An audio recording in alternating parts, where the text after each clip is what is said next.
Welcome to the Irish NFL Show Super Wildcard Weekend Edition. Yes, we are in the world now of Survive and Advance. 12 teams enter, only 6 teams exit Wildcard Weekend. The Broncos and the Seahawks have earned the right to watch all the rest of the action on television. They're sitting out this one as the number 1 seeds in the AFC and in the NFC, respectively. They will await the winners to see who they face in the divisional round. Our weekend preview is brought to you in association with QuinnBet, of course, and do check out our enhanced price bets with QuinnBet this weekend. You can find those on our social channels or indeed on the QuinnBet site themselves. Kieran Boyle and Shane Brennan with me, Conor Brophy, to preview the games and to pick our own winners. We'll also be sharing our playoff brackets over the coming days, all 7 of us on the team on our Insta channel, so you can check that out and you can either voice your approval or heap scorn upon us as you see fit. Gentlemen, I got to say, there are many good reasons, of course, to be a football fan, but one of the underappreciated ones is everybody else comes into January and they're, January blues, I'm back at work. If you're a football fan, it's the playoffs. It's like you walk into the wardrobe in The Lion, the Witch and the Wardrobe, and time just moves at a different pace. It's still Christmas until early February here in NFL land. So we're very grateful that you're all here with us for this as we get ahead to the games. And look, let's not waste any more time with preamble, because at 9:30 Irish time, Shane, we have the Rams as prohibitive favourites, which is unusual to see a spread this big, and it only really happens in the wild card weekend in the playoffs. 10.5-point favourites the Rams are with QuinnBet as they travel to Carolina to take on the Panthers, to whom they lost earlier this season. So the Panthers will have that as bulletin board material, you can bet. They'll see that as a certain amount of disrespect. Dave Canales, Panthers coach, played it down in his pre-game press availability, but you can bet that they're amping that one up behind the scenes and they'll be bouncing off the walls before they take to the field. I was watching Rodney Dangerfield clips on YouTube earlier, and it just reminded me of how I imagine a lot of Panthers fans are feeling. No respect. I don't get no respect at all. That's exactly how people are looking at this game. I actually haven't seen a single person who's predicted the Rams to win this one. I'll be honest, I won't be joining them. But it's interesting though, because like we were looking ahead to before I was at week 12. After the end of week 12, when we were talking about the Rams as being the most rounded team in football. And then how the fact that at that point, I think Matt Stafford had gone 6 games without committing a turnover, and he committed 3 against the Panthers in week 13. Unlucky for some, I suppose. What's interesting about this, though, is the fact that people are trying to figure out what actually was behind that particular performance by Carolina, because it was a day when their defense, like I was saying, got really good turnover play, managed to keep their wide receivers relatively quiet, but also a day when Bryce Young probably had the best day of his career in terms of how clean he was. Now, the best day of his career still was only a 200-plus yard game, 3 touchdowns, and managed to convert 2 big 4th-down conversions. It was very much a big moment type game as opposed to a big numbers type game. That's the way Bryce Young played against his Rams defense, and that will certainly give them a lot of muscle memory confidence. Because look, Carolina is not the worst place to go. We're also, it's interesting coming to this game is the fact that the weather we're expecting is supposed to be very rainy. There's a potential for a thunderstorm delay in this. I was listening to earlier, so that might change the complexion of this game, especially if both teams have to rely on the ground game, and if the pass game for LA gets completely blunted by the fact that their receivers might be slipping all over the place, it might give the Panthers a chance. But other than that, the only other reason why people are looking at this and saying maybe the Panthers might have a chance, the fact that their defensive coordinator, Ajayo Obero, was in that Rams building for 5 years, was part of that Super Bowl winning coaching setup when he was a defensive coach, not a defensive coordinator, I think a safeties coach in LA. And maybe he might just have a bit more knowledge of the Sean McVay system as opposed to the Panthers playing just about anybody else, like we saw in the last couple of weeks. When last week against the Buccaneers, it just didn't seem strong on offense or defense. Was the same 2 weeks previous against the Saints, I think it was, when Charlie Smith hit that winning field goal. So, look, just look at this at the cast for both of these movies and tell me which one do you want to see. If we're going with the Hollywood motif, I mean, you talk about Devontae Adams leads the NFL in touchdowns and has only played 14 games, still has 14 touchdown receptions. Puka Nacua leads the NFL in receptions and leads the league in the most first down catches. Colby Parkinson could be quite important here as well, because the Carolina defense doesn't have a great record against tight ends. Kyron Williams managed to put over 1,200 yards a season. Matt Stafford, the team you want to be facing if you've got a poor record against tight ends. The Rams have about 73 tight ends. I know. So they're all good. They're all fantastic. Like, everybody in this Rams team has a potential to be fantastic. And look, they say about the Rams might have had a slower end to the season, but we're in senior hurling now. And I think between the muscle memory and all the players who are in there, I think they can really kick it up a gear against a Panthers team who look are 8-9 for a reason. They're 200-1 to win the Super Bowl for a reason. Their pass rush is the lowest pressure rate in the league, and that just isn't going to cut it against a quarterback and this offensive line that's protecting him. As much as Derek Brown and Nick Scorton can get sacks, I just don't see that defense be able to hold up the Rams enough. And look, Bryce Young managed to put up 31 points in his Rams team. If they somehow manage to do that again, they're in a really, really good chance. You know, they might look at what the Falcons did a couple weeks ago and see to try to replicate that kind of game plan, particularly on defense early from the traps. But I just do not see it happening, and I can't see anybody who has really predicted the Panthers to go and win this one, apart from Brian. When we were in the studio last Sunday, but even then, I think he was more in jest, and he's changed his mind with more sober reflection. So the Rams I think, are going to win this one. The only thing that will really stop them is if there's a heavy rain and it blunts their pass offense. But even then, I still don't think they'll lose this one. Kieran, before we get too down on the Panthers, let's not forget here that Joe Burrow, Patrick Mahomes, Lamar Jackson are all sitting at home watching the playoffs this weekend. Bryce Young is suiting up to take his Panthers into action. And the Detroit Lions, the Cincinnati Bengals, the Kansas City Chiefs, the Baltimore Ravens, all sitting at home watching this one. So give the Panthers their due for the huge turnaround that Dave Canales and that team have effected. As Shane mentioned, they've beaten the Packers this year. They've beaten the Rams this year. They've put together a pretty decent resume. And if you get the best version of what Bryce Young can be, if he's in that point guard role, if they're playing in empty sets, if they're spraying the ball around over the field, if, in short, you're not putting it all on Bryce Young's shoulders to go out and win the game, to display arm talent that he simply doesn't have, to display ball placement that he simply doesn't have. If you get out to a lead and if you hold that lead, I can make a case for the Panthers to win the game. But that's maybe a 1 in 100 times that they play this game scenario for me, unless you tell me something different. The more I've seen of Bryce Young and the Panthers, the more I go back to what you talked about when the guy got drafted first. He just doesn't have it at this level. No, and I'll say it over and over again. I mean, the guy is he's listed at 5'10". I got my doubts about that. Barely 200 pounds. We talk about in the league.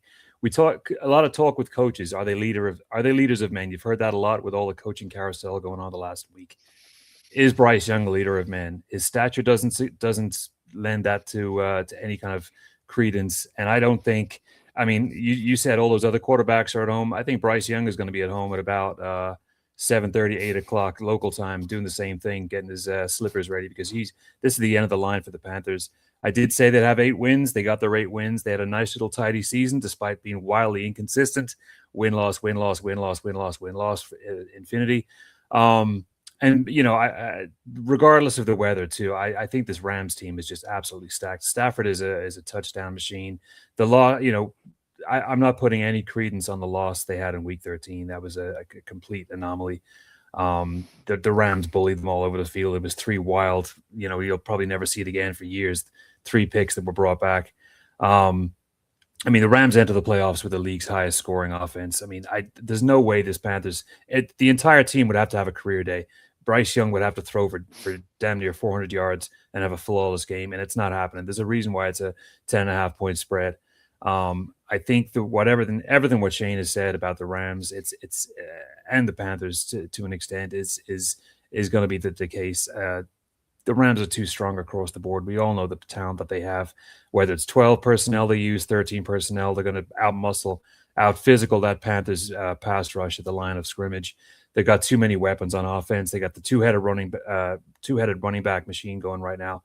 Blake Corum, we've seen the last month or two, has come right back into it. And it's just, it could be a monsoon out there. They just give it to Williams and Corum, and they'll have enough to take care of the Panthers. This might be the easiest game of the weekend to predict. I just don't see any way that the Rams are going to lose this game. Yeah, I agree with everything you've just said there. I hope the Panthers keep it tight, and I hope we get a good game, and I hope they can surprise us and give us something that we're not necessarily sure that they can, and that we're certainly not across the team. I think all 7 of us actually have picked the Rams in this one, so not a huge degree or any degree of confidence being displayed in the Panthers to win this one.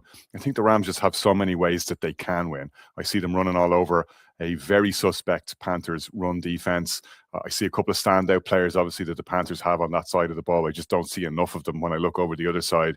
I can see we saw what Jared Verse did in the playoffs last year. They got these big game players wherever you look. It's not just about talented players, it's about clutch players, players who stand up in big situations. I think I've been saying this through the season, while we've seen some interesting Rams losses at times, they've all had a couple of asterisks beside them. There's been a funky turnover, there's been a strange decision, there's been a break of the ball that's gone against them, and sometimes that happens. The Panthers may get a couple of those on Saturday, and who knows, that could turn the result in their favor. But I come back to it again. The Rams have so many different ways they can beat the Panthers. The Panthers probably only have one way, and it's going to rely on a boatload of luck for them to get there. And I just don't think it's going to happen Saturday at 9:30. To your point, Kieran, I think Bryce Young will be watching the rest of the playoffs in the same position that Jared Goff, Patrick Mahomes, and the other quarterbacks we mentioned are at this moment. To Sunday morning, we move early. We have an NFC North game. It's not just an NFC North game anymore, of course. It's a wild card playoff game between the Packers and the Bears. The Packers, Kieran, favored by 1.5 points in this one on the road. They split the series during the regular season, and it went with home advantage. But nonetheless, the Packers are the ones being favored by less than a field goal to come out on top in this one. Both of them kind of slid into the playoffs, albeit that the Packers rested their players against the Vikings in the last game, so you can't read a huge amount into that, but not necessarily a huge amount to tell us that one or other of these NFC North teams has the momentum behind them. The Bears making their first playoff appearance in 5 years. The Packers, third straight year in the wild card, fourth straight year, I think, actually in the wild card round. They would have hoped that they could have won the division, and that's why they went all in to get Micah Parsons to put them in a different position in the playoffs. So pressure on both teams for very different reasons. Set up brilliantly. Yeah, this is a real pick'em. I mean, and they've only met. This is only the fourth time that they'll have met in playoff history. The oldest rivalry in professional football. Just throwback to the old goalposts and the mud and the snow and the dirt. It's just a great game to look forward to. And true pick'em. I mean, who knows which way this is going to go? Everyone's injured at this stage, basically. I mean, I'd see Odunze's going to be starting, or he's going to be back in the fold for Saturday. But I mean, there's players just picking themselves off the ground. A lot of the Bears secondary and the defense are in the same position. But to me, I mean, it's going to come down to which quarterback do you trust the most. And we've seen what Jordan Love has been able to do. And those two games towards the end of the season were real. They were great games, especially the second one with the Bears kind of walk-off touchdown.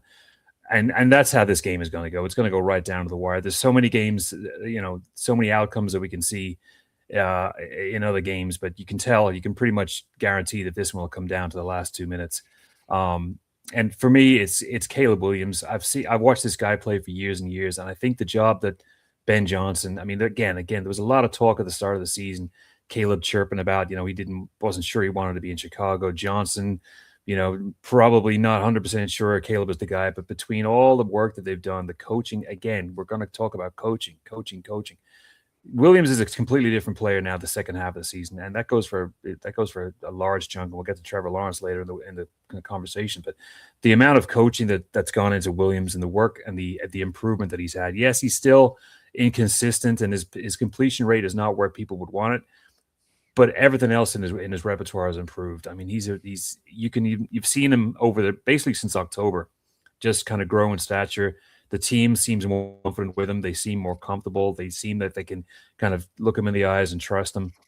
And it starts with him. It starts with him, and then it moves on to the run game. But again, another two-headed monster with Swift and Monangai. And they have enough weapons on offense, between the wide receivers and tight ends to really keep this a back and forth game. Both defenses banged up, like we talked about, and it comes down to which quarterback is going to be able to be durable. The good thing with the Packers is if for some reason Love, like it was in the second game between the two, if he is not 100% or if he has to go out, I mean, we've got a great replacement for them in Malik Willis, and he can definitely keep them in the track. But it's a great kind of a spectacle to have on Saturday night. There's a reason they put it there. They get great eyes on it. It's going to be a ratings buster. And Williams, is averaging 6.9 yards per pass attempt. I mean, he's 27 touchdowns this season. Again, we talk about people, and we talk about this is the second season, and a lot of the regular season stats don't matter, but the teams that hit that stride in late November or mid to late November into December. And we've seen that with Williams. You hit that stride, you hit that consistency, you have those two standout wins. again with the Lions and the Lions and the Packers, and you just keep churning out quality performances. And this is going to be a great one. I can't wait to watch this one. Shane, we were talking before we came on about how you don't want to make it all about the quarterbacks all the time. And let's not forget the fact that they're 53-man rosters and it's very much a team game. None of these guys under center or playing from the shotgun or the pistol, as the case may be, can do what they do unless an awful lot of other guys do their job up in front of them. An awful lot of guys who are less fated and a lot less well paid than the quarterbacks are. But it is hard to get away from that quarterback duel in this one because it's set up so enticingly. To Kieran's point, we've seen a significant amount of improvement from Caleb Williams across this season. I was very skeptical, having seen him the first two outings when they lost their two opening games against the Vikings and then very badly against the Lions in week 2, that we'd see the kind of improvement that Ben Johnson was brought in to bring about. But it has happened, and a lot of really interesting talk this week in Bears camp about how much pressure Johnson put on Caleb Williams in preseason, how much he loaded on his shoulders, how often he chewed him out. Caleb Williams saying he didn't like that early on, but then appreciated that he was being made to be accountable and that Johnson was coaching him and doing what Caleb had said he wanted from Kevin O'Connell when he gave that interview in the offseason saying he would rather have been drafted by the Vikings. And who would have blamed him? Because Chicago is the place where good quarterbacks go to die, right? We've seen this time and time again, except now. And this is what's really interesting to me. And I can make a very good case why the Green Bay Packers should win this game. They are the more talented team. They are the team that's further along in their development curve. Their quarterback is further along in his development curve. They have great coaching on both sides of the ball. I think Dennis Allen has done the best that he can with the pieces available to him in Chicago defensively, but they're nowhere near at the level that the Packers are at defensively. And Jeff Hafley is justifiably a head coaching candidate in this head coaching cycle because of what he's done in Green Bay over the past couple of years. And that should give the Packers the edge. The Bears defense only does one thing well. Thankfully for them, it's the most important thing there is. They take the ball away consistently. Pretty much everything else they do really badly. They are not a good run defense. They are a terrible pass defense. They get caught out all the time. It's maddening as a fan watching them. They can't even take away any other team's number one weapon. They don't make you beat them with their plan B. They're happy for you to beat them with their plan A over and over again. They let Amon-Ra St. Brown run all over them. They let Christian Watson run all over them when he was fit in the first game that the Packers beat the Bears in Lambeau Field. And it's concerning from a Chicago perspective. However, and this is where I come back to the quarterbacks here to make my pick on the game. One thing that I have seen Caleb Williams and the Chicago Bears do over and over again is when it lands on his shoulders, when they are behind, when they're in obvious passing situations, when there isn't much time on the clock, he is money. And we've seen him do it over and over again. No quarterback since Peyton Manning has led as many game-winning drives with under 2 minutes on the clock coming from behind in the fourth quarter as Caleb Williams.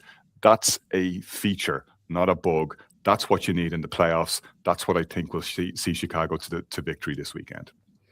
It's what we saw from the Commanders last year when Dane Jones managed to get the upset against Detroit and keep going. But what's interesting about that stat around the fourth quarter comebacks, the fact that he could have very easily got 2 more in the last couple of weeks in between the game at Lambeau Field and then last week against Detroit in Soldier Field. What's interesting about this as well is, again, the importance of a third one, Shane, against San Francisco. Yeah, that's very, very true. That's very, very true. If only they hadn't had that field goal, and actually just got the full touchdown in an absolute shootout. It's just a part of the DNA, and that's what I like. I've been saying this to others as well during the week. That no matter what way this game goes, it will not end until it's absolutely over. The Chicago just won't let it, and I have a funny feeling that the Packers won't let it either. But it'd be interesting to know how both of these teams start because look. The Packers, let's not forget, are in a bit of a funk. It's over a month since they've last won a game. That was when the Packers were at home against the Bears on December 7th. They've lost every game they've played since.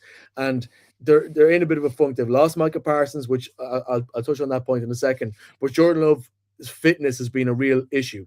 He needs to be fit from start to finish, but he needs to deliver from start to finish because,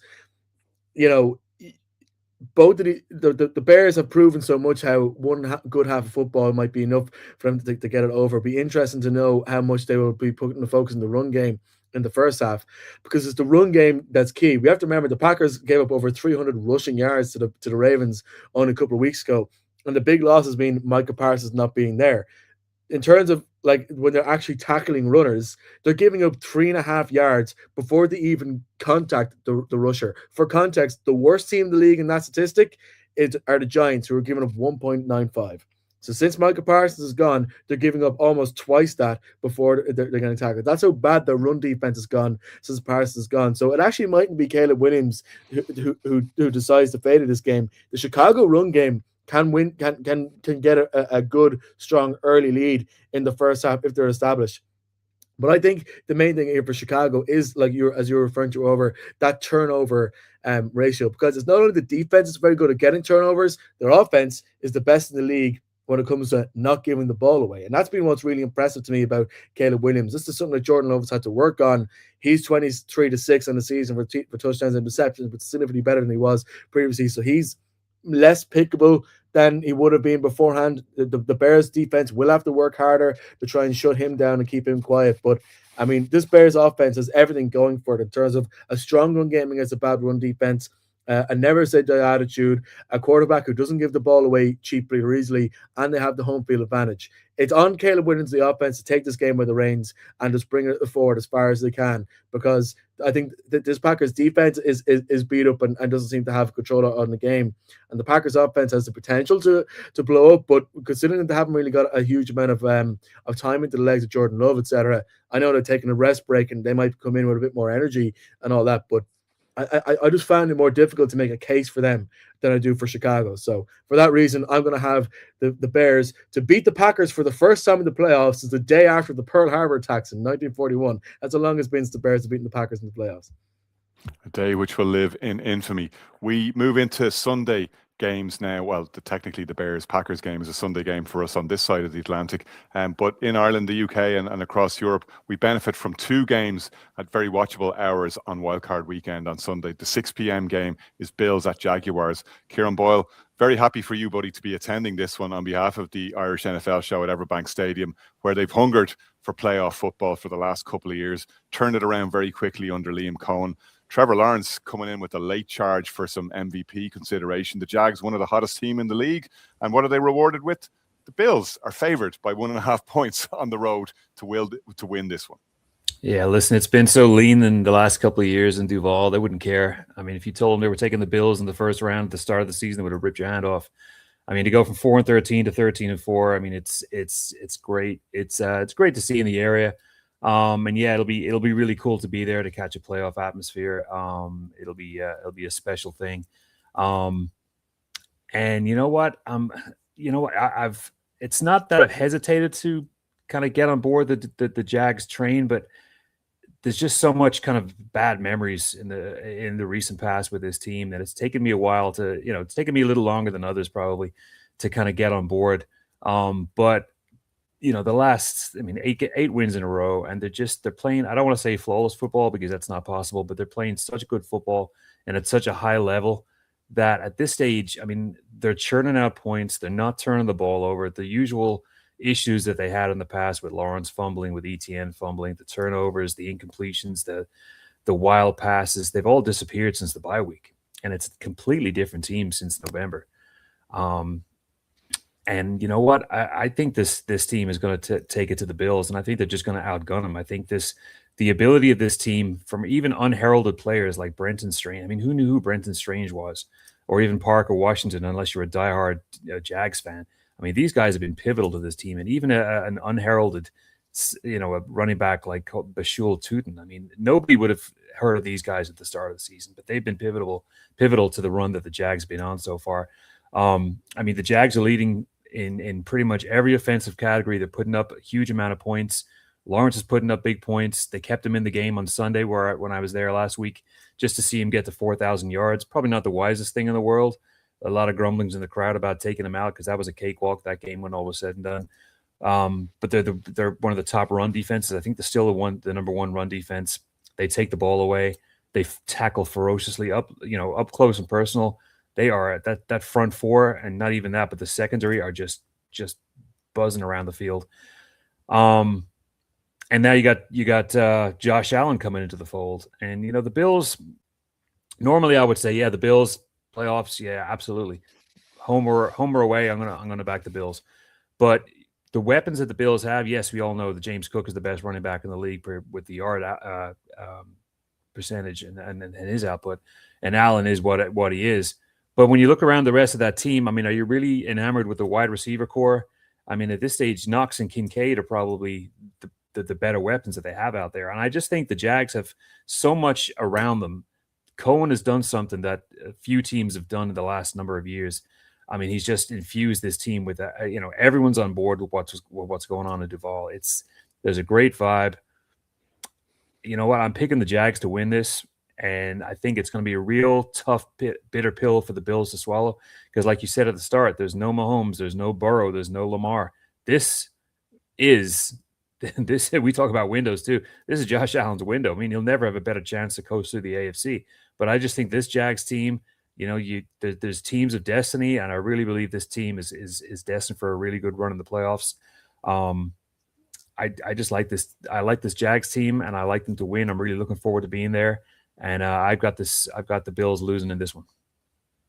Okay, well, this is great because I disagree only mildly, but ultimately decisively. I think the Bills, in fact, are the team of destiny. In fact, when we did our playoff brackets, and spoiler alert on mine, I'm picking the Bills to go the whole way. And I will hold up my hands before I justify that and say I was way too slow to get off the Chiefs bandwagon earlier this season. I was way too slow to get off the Detroit Lions bandwagon earlier this season. I thought, based on what both of those teams had in their locker rooms across their roster and with the experience that they had, that they'd pull themselves out of the tailspins that they were in, right the plane, and then start soaring again. Neither of them managed to do so. I, however, do believe in what the Bills have been able to do. And I do believe in what you just said there, because of the fact that there's no Lamar Jackson to go through. There's no Patrick Mahomes standing in their way. It's got to be this year for the Bills. They will never get a better opportunity.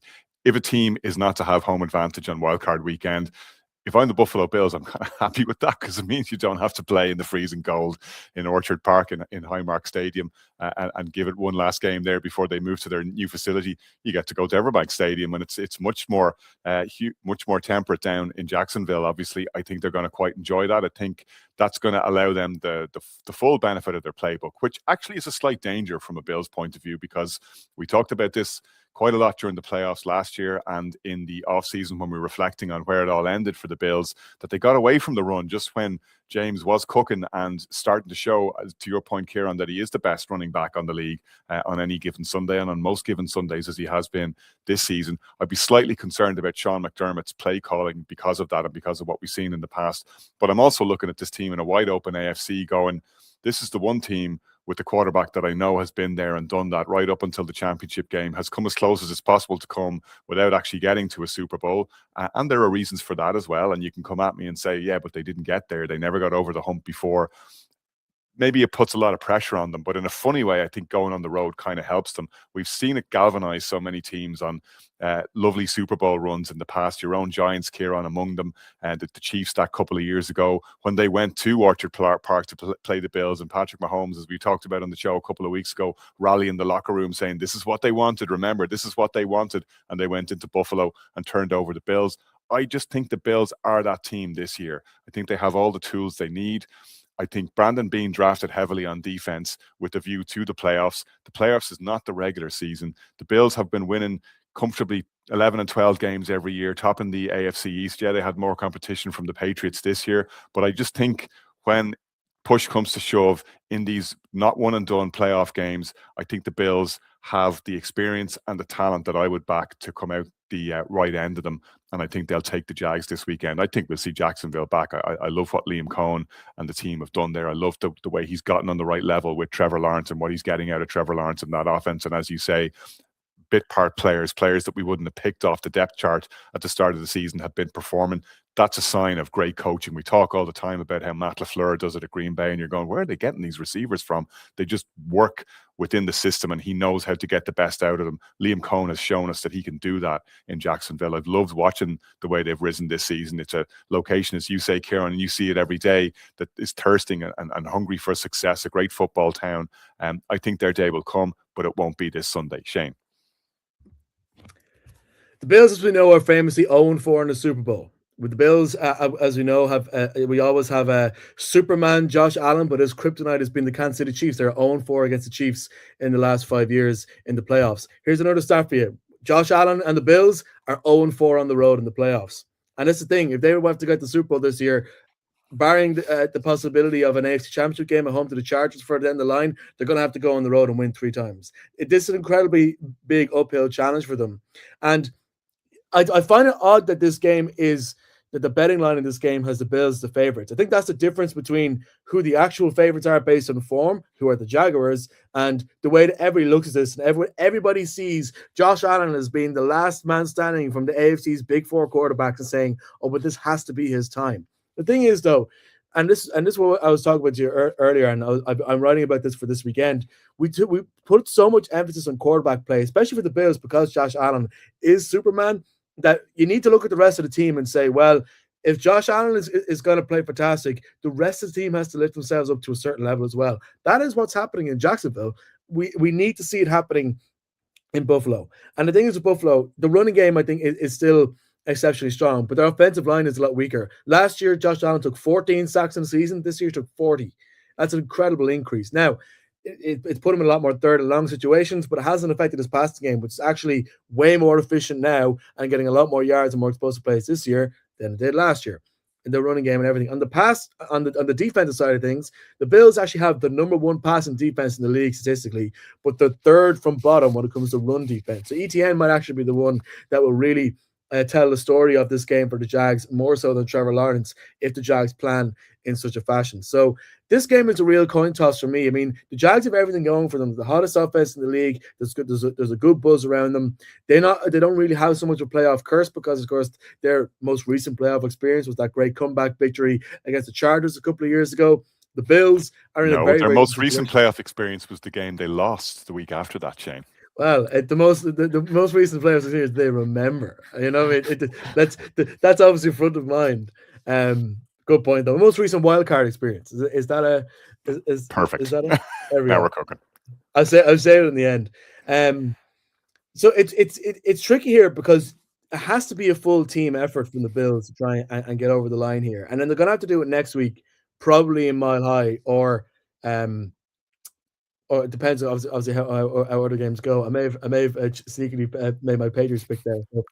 So it's all there, but if I'm sitting back and picking who do I trust more in the playoffs, I'm believing that Buffalo have come to a stage of maturity now where they've looked at what's happening across the league, where the Chiefs, even when the Mahomes stutters, the defense stands up and counts, or a running back or a playmaker stands up and counts, and that whether it's Kincaid or Cook or the Buffalo defense, that they learn to know, hey, this is our moment now to stand up if Josh Allen is kept fairly quiet. And that plus, I think that there's a level of maturity there where they know they're making the playoffs, even though they haven't won the division this year, where they save some of their best stuff on offense for this time of year. So for that reason, I'm going for the Bills here, but I'm only going for them on an edge. I think the Jaguars are the actual favorites for this game, and this is going to be very, very close, and I'm looking forward to watching it. We got 3 more games to pick after this quick break.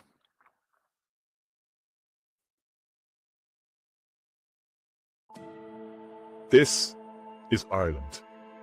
Rugged, wild, and endlessly captivating. A land shaped by history, where ancient castles whisper stories of the past. Where world-class links golf connects you to breathtaking landscapes. And where centuries of craftsmanship and culture are blended to produce world-class whiskies, savoured as music and laughter fill the air. But every journey with us is about people, place, and authentic experiences you'll never forget. This is more than a trip. It's the Dunes and Drams experience. Discover Ireland with us and make memories that will last a lifetime. Sunday at 9:30 brings a high-octane clash between the 49ers and the Eagles. Feels like, Shane Brennan, we've seen this one a couple of times before, because we have. We've seen the two teams in very different spots. The last time we saw them, the Eagles were aspirant Super Bowl champions. This time they are the actual Super Bowl champions. I heard somebody making a very strong case today that Kyle Shanahan should be coach of the year, which I think is actually a bandwagon I'd be happy to jump on because of the adversity the 49ers have faced, because of the injury problems that they've had, which persist. But can they keep it going in the playoffs, having won 12 games this year, almost out of nowhere. Like, they really have pulled rabbits out of hats week in, week out. A lot of credit due to the coaching staff there and to the players who've had to step up, from Mac Jones filling in for Brock Purdy all the way through, and particularly on the defensive side of the ball. They're still standing, and why wouldn't they believe that they can go into the Link and take down the Eagles, who've been up and down this season?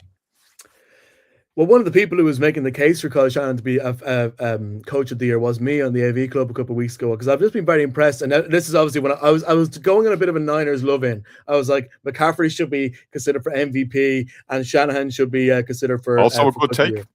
Yeah. And what happens to them? They completely drop a dud against Seattle. And it's very much changed my outlook on what to expect here. Because the thing about that game against Seattle is the defense of Seattle is very similar in terms of toughness, scheme, and what we can expect from in terms of their strength to stop in the run game, etc., as Philadelphia. So they're actually facing a very similar matchup here, and it's a matchup which just doesn't suit them. And the thing is, like, you're sitting back and you're looking at San Francisco, and yes, they're getting their piece on offense back. Brock Purdy's back is back fit and is playing really well. I think even though Mac Jones has been coached excellently and his performance is a big part of why I think Shanahan should be in the coach of the year conversation, Brock Purdy shown himself to be the QB1, and the way the team was reacting to him. McCaffrey is still explosive in the pass game and the run game. But look at it on defense. I mean, we're in a situation where Eric Kendricks is going to be starting as the middle linebacker, considering that, you know, Fred Warner and Tatum Bethune are both out. Like, there's a lot of injuries there. And this thing with the Eagles, I was talking earlier about the Bills sort of being mature enough to take their best of the playoffs. That's what the Eagles have to do now. Kevin Patullo has had eggs thrown in his house because of how poor this offense has been over the course of the season. But what has improved since Thanksgiving, when they had that 2-game streak when they lost to the Cowboys and the Bears? Saquon Barkley has almost doubled in his yards per carry. So if he gets him to a point now where he actually becomes the X factor, which he was last year, because Patullo has tried so much to try and recreate the Kellen Moore offense in last year instead of putting his own stamp on it. And sometimes, you know, you just can't, like I can try and copy Leonardo da Vinci as much as I can, but I can't do it. Everyone has to be their own artist. If he tries to actually put his own spin on things, let the pass game run against his defense, and Saquon Barkley just gets more breaks, then the Eagles might be able to do enough to outpace this Niners, who I think this Eagles defense are good enough to keep this Niners offense to under 10 points. That's how much I believe in them. So this could be a low-scoring, close affair. Fourth quarter, who do I trust down the line? I'm trusting the reigning champions. I'm going for the Eagles. I'm going to say quickly that I think the 49ers offense will show up much more strongly than they were allowed to by Seattle last week, although I do agree with your point that the Eagles, from a 49ers perspective, display ominously similar traits and have ominously similar talent to the Seahawks defense that just absolutely put the shackles on the Niners last week. If there is a team that can flick the switch in the playoffs and be different and be better than we've seen them in the regular season, it is the Eagles, given the talent that they have. Although I think they have struggled a little bit on the defensive side of the ball because of the number of departures that we saw in the offseason. That's been the thing that's kind of dragged them down. And to your point also, Shane, maybe frustrating inefficiency in the Patullo offense and just, you know, not suboptimal play by Jalen Hurts, to put it kindly. I still think the Eagles come out the right side of this one. I just think that 49ers defense, very similar to the Bears defense we talked about earlier, is just a liability for them because of the number of absences they have. Robert Saleh and the defensive coaching staff have done the best that they can with what's available to them. But it's just not what you need going on the road in the first round of the playoffs. And I think Philadelphia will come through. Kieran. Yeah, I am just thinking back to last year when, you know, so many people were discounting the Eagles because the Chiefs were, you know, this juggernaut that was going to repeat and repeat. This Eagles team, we talked during the season about not believing the Chiefs are done until the 6 feet under. But this Eagles team, I still wouldn't be surprised if the Chiefs win this weekend. I know. I still don't believe it. They'll do a Scooby-Doo. You'll pull off their mask, and they would have got away with it if it wasn't for you pesky caretaker. The Exodus Chiefs in the English Premiership rugby. That's who you're talking about?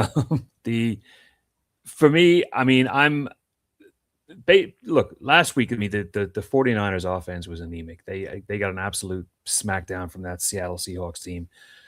I don't think it's going to be as rough for them offensively, but I mean, you're going up against a defense that's as good as, if not better than, that Seahawks defense. The Eagles, Yes, they've been very inconsistent. They've really struggled converting third downs. They've struggled to get to third downs. Everywhere across the board, it's been written and talking about all season about their offensive struggles. That's great, but you still have Jalen Hurts who can run up and down the field. You still have Saquon Barkley, who could be the best running back in the league, on any given Sunday. And you still have two of the best wide receivers in the game. You have an O-line with Lane Johnson coming back that is up there in the top 3 of the league. And you have a defense that writes everything itself. I mean, I don't know. I know that the Niners have been given a chance. I just don't think so. I mean, they're going to go into Philadelphia, and they're going to go into that crazy crowd. They're like, people don't realize that Philadelphia is the reason why they're so grumpy and cranky there is they're stuck in between New York and DC. You got the swagger of New York City, the sophistication of DC, and then you got Philly squished in the middle. I know so many people from Philadelphia, they're very ornery. So that's you're going to have 70,000 ornery people just barking and braying and cranky in the crowd, and that's going to fuel this team because you can see. I mean, you got AJ Brown, who's Mama says alligators are ornery because they got all them teeth and no toothbrush. Exactly, that's a great impression. Ablaguda, was it Ablaguda? Medulla oblongata. There you go. See, no, Colonel Sanders, you're wrong. Sorry, check out the Waterboy. That was spot on. Service of choice. That was spot on. But this Eagles team, look, AJ Brown, probably the crankiest wide receiver in the game. Who would be surprised if he went for 150 and 3 touchdowns on Sunday? I just think we talked about the 49ers and their injury issues. I did see something the Schefter put that Fred Warner was sprinting up and down the field. He won't be ready because he's still in the IR. If for some reason the Niners get past the Eagles, he'll probably be champ of the bid. Problem is that they won't. This Eagles team is now, they've got, we always, around where I work and in this area, it's Duval versus all y'all. Well, in Philadelphia, it's F y'all. So it's going to be like that. And they're going to have that whole kind of mentality just pouring out of their system. This Eagles team is about to wake up. They've been chilling. Last week, they rested everybody. They could have had the 2 seed, but they try to be too cute. But now I firmly believe this Eagles team is an absolute problem. I'm going to give you one stat. We talk about the defense all the time, and everyone gives props to the front four, to Card or to Smith. I'm going to give you a stat. Quinyon Mitchell finished the season as the only corner in the league to be targeted 60 or more times and not allow a touchdown. 82 targets, not one touchdown against them. So that's one guy on the defense. You got Cooper DeJean on the other side. You got Blankenship, and that's just 3 out of the 4 in the back 4. There's absolute studs across this team. And I think a lot of people are focusing a little bit too much on the Patullo talk and a little bit too much on Sirianni's future. Is he going to be on the chopping block if for some reason they don't get far in the playoffs? I just think this Eagles team has got so much talent across the board. Winning cures all problems. And the more that they've gone on during the season, that the more they've won, it just papers over all the issues that they have. And they have multiple issues. But all great teams have had multiple issues. I mean, the Bears in 85 had issues coming out their ears. The Giants in 86 with LT and Parcells. So all great teams have all these issues that they paper over with big, fat W's. And I think the Eagles are going to bring it to the Niners this weekend. I just don't listen, great respect to what the Niners have done during the season with all those injuries. I just think the train stops here. Losing Warner and Williams and the linebacker crews, the linebackers that they've lost, I think it's going to be too much to overcome. I think Renardo Green, Lenoir, they might have some tackles and might keep it a little bit competitive in the end. But similar to how they got so gassed in the fourth quarter against the Seahawks, it's going to be the similar situation. I like the Eagles on Sunday. Shane, your Pats take to the field at 1:15 on Monday morning, so you'll be taking the double espresso intravenously at that point. Will the Pats have the right level of caffeine to get through this one at home? I don't drink coffee. That's the gas thing. I'm going to be just cramming in the cups of tea when I'm in work on Monday morning. And I'm really looking forward to this game. I'm really looking forward to the first playoff game of the Drake May era. Of course, the Patriots have gone 7 full seasons without winning a playoff game. Right? The drought has to be quelled at some point. The last playoff game being winning Super Bowl 53. So, look, anyway, that aside, it's funny. We were live on over the weekend, Connor, and you asked me what were my expectations of the Patriots in the playoffs. And I said 1 and done. And I stand by that if we were facing as the Bills or the Texans.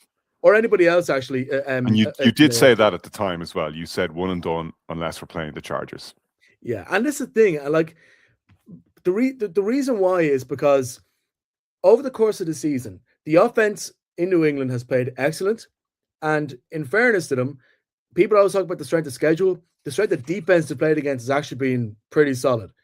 Even they played a couple of teams whose defense is better than their offense. You think about the Browns and the Falcons, just to name two, where their offense is the problem, but the defense is pretty strong. So Drake May has had to overcome that, and has still managed to put up over 24 points in 12 straight games. May's got 72% completion rate. The NFL record is 74.5, and the average is in around a 64 rate. Averaging over 113 on quarterback rating. Diggs 1,000+ yards on the season. Hunter Henry doing pretty well. Everything on offense is going pretty strong, and the offensive linemen are back in situ. But it's a real strength versus strength game, and that the Patriots offense versus the Chargers defense is an incredible matchup. But the Chargers offense versus the Patriots defense is a weakness versus weakness, and that's what makes this game really, really difficult to predict. The Chargers defense, let's not forget, they're probably the best secondary in the league. They're tied third for interceptions. They have the best record when it comes to quarterback rating allowed. They usually allow less than 180 yards per game. Don't give up a lot of points. They're very efficient in the red zone. They don't actually let teams in the red zone that often. They're very efficient on third down, and they love the blitz. And that's the kind of thing the Patriots have to deal with now because, yes, Will Campbell is back, but that offensive line is fit, particularly on the left-hand side. Drake May has been really strong at scrambling and has been very efficient, has been quite low in his mistake level in that. But the fact is he's taken enough pressure that means that he's had to run away from the pocket at times when he didn't have to. Josh McDaniels has planned very well for that, and they've maximized the opportunities when things go to pot because Drake May is that Josh Allen archetype quarterback that he can do that. But against his Chargers defense, it's probably the toughest challenge that they've faced this year. The reason why I think the Patriots will win this game, though, is because even though the Patriots defense is something I think is a weakness, and a weakness that any of the other AFC teams I think have all the pieces to go in and take, with the Chargers with his banged up offensive line, and I know that Justin Herbert has been quite impressive considering he's been playing with a broken hand, but he's still playing with a broken hand. And yes, Carlton Davis and Marcus Jones are quarterbacks that can be got at. Shane, we got 4 minutes to get through this game and the next game before I have to jump and do another interview. So I'm going to need to put you under pressure for your pick. I know I'm under pressure.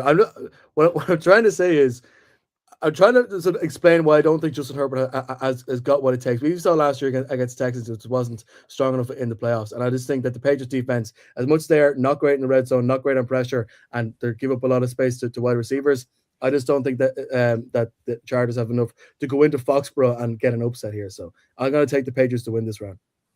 Kieran Boyle, please tell me that the New England Patriots aren't going to go on another grim death march of a Super Bowl win this year and crush all hope in the rest of the rebellion. Tell us the evil empire isn't back, please. Well, I can't tell you that, but what I can tell you, it's a much more warmer and fuzzier Patriots than it was in the dark days of the 2000s. I love Drake May. The Drake May era is here. I'm not going to echo everything that Shane said, but I think Shane's giving a little bit too much credit to the Chargers. I think there's a couple of factors here. We know that Slater and Alt have been out, and it's been really hard for Herbert to get moving.